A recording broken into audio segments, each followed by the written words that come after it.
Halo teman-teman semua, jumpa lagi dengan saya. Kali ini saya ingin ceritakan misteri Ratu Laut Utara atau biasa disebut dengan Dewi Lanjar. Saya punya pengalaman mistis tentang Dewi Lanjar dan saya juga dapetin banyak info dari beberapa sumber yang saya temui. Kebetulan keluarga saya ada yang di Pekalongan, teman-teman. Mungkin nama Dewi Lanjar sudah tidak asing lagi ya di telinga teman-teman. Simak video ini baik-baik, kali aja ada yang belum kalian tahu tentang sosok Dewi Lanjar ini.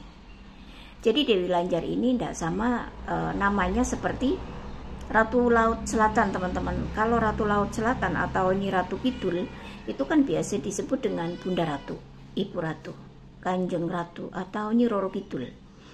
Buat Dewi Lanjar ini, panggilan yang disematkan oleh orang-orang Pekalongan dan sekitarnya itu bukan Nyai, bukan Ibu Ratu, bukan Bunda Ratu seperti yang disematkan pada Ratu Laut Selatan. Dewi Lanjar ini biasa disebut atau biasa dipanggil dengan sebutan Bukaji. Kalau teman-teman ke sana dan mereka membicarakan Bukaji, itu berarti mereka sedang membicarakan Dewi Lanjar, teman-teman. Meskipun tidak semua yang mereka ceritakan itu tentang Dewi Lanjar ya, tapi Dewi Lanjar sendiri itu biasa dipanggil dengan sebutan Bukaji. Itu, jadi bukan Ibu Ratu atau Nyai Ratu atau apa, panggilannya Bukaji, teman-teman. Saya punya pengalaman yang cukup mistis ketika dulu keponakan saya itu mau hitanan, mau sunatan. Waktu itu yang lagi ngetren itu Gambus El Falas, vokalisnya Mbak Mila Dianur dari Pekalongan. Akhirnya saya menyarankan nanggap itu aja. Kalau dangdutan itu biasanya ada kericuan, ada keributan. Terus kalau pengajian kiainya lokal, biasanya jarang ada pengunjungnya. Nah, yang lagi ngetren itu Gambus El Falas, vokalisnya Mila Dianur, kayak gitu kan. Akhirnya dari rapat keluarga kesepakatan, oke, yaudah Gambus aja. Nah, saya diminta untuk ke sana. Saya telepon, saya dikasih alamat, kemudian saya ke sana, teman-teman. Posisi saya ada di Pekalongan itu. Udah jelas, alamatnya itu di pinggir jalan raya, sebelahnya pom bensin. Tapi saya itu tidak menemukan rumahnya Mbak Mila Dianur ini, teman-teman. Saya anak-anak muternya itu tembusnya ke sawah. Nyari lagi muter-muter, tembusnya ke sawah itu. Sawah yang sama, teman-teman. Sawah yang sama itu sampai 4 kali putaran, 4 kalinya kita baru nyadar, kok sawah ini lagi ya? Kok kita ke sawah-sawah ya, gitu kan? Di situ akhirnya kita nyadar, oh, jangan-jangan kita dikerjain, gitu kan? Itu siang-siang loh, teman-teman. Mobil berhenti di situ, kita berdoa. Yang pertama kita istighfar 3 kali.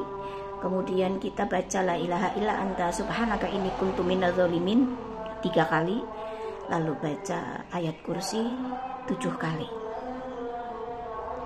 Sawah yang ada di depan kita itu tidak ada, teman-teman. Adanya jalan raya.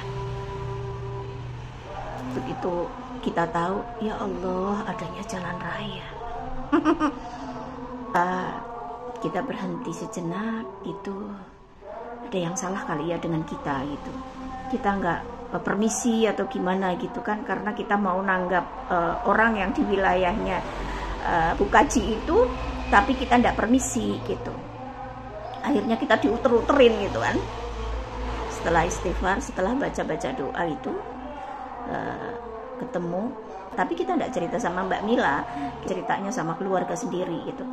Itu yang pernah kami alami, teman-teman. Jadi kejadiannya kalau malam mungkin masuk akal ya, ini siang hari, teman-teman. Siang hari, benar-benar siang bolong, dan kita itu pakai mobil waktu itu ada anak-anak juga ikut gitu.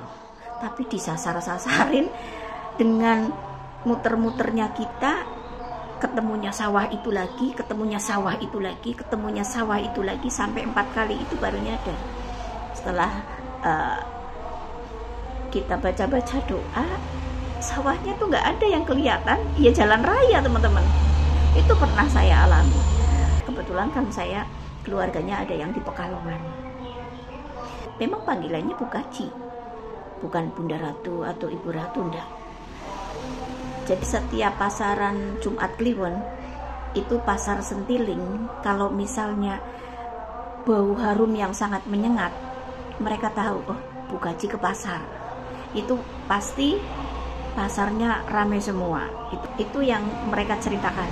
Jadi kalau misalnya nih Jumat Kliwon udah ada bau wangi yang menyengat, itu berarti Bu Kaji udah ke pasar. Itu pasar Sentiling teman-teman. Dan tempat di Dewi Lanjar itu selamaran di Ngebum. Buat teman-teman yang pingin ke sana, ini ada cerita lagi ya, cerita banyak sebenarnya untuk kisah Dewi Lanjar ini ya, yang teman-teman saya alami, terus keluarga saya alami, saudara saya alami, itu banyak sebenarnya. Tapi ini saya cerita sendiri dulu, cerita pengalaman saya yang memang benar-benar waktu itu diuter-uterin ya, dikerjain gitu. Karena mungkin nih perasaan saya, mungkin karena kita mau nanggap orang yang ada di wilayahnya Bu Kaji, tapi kita ndak izin kali ya, gitu, ndak permisi kali ya, gitu aja dulu ya teman-teman cerita dari saya. Masih banyak cerita-cerita lagi tentang misterinya Bu Kaji ini. Selamat malam, sukses terus buat semuanya, dan jangan lupa subscribe-nya.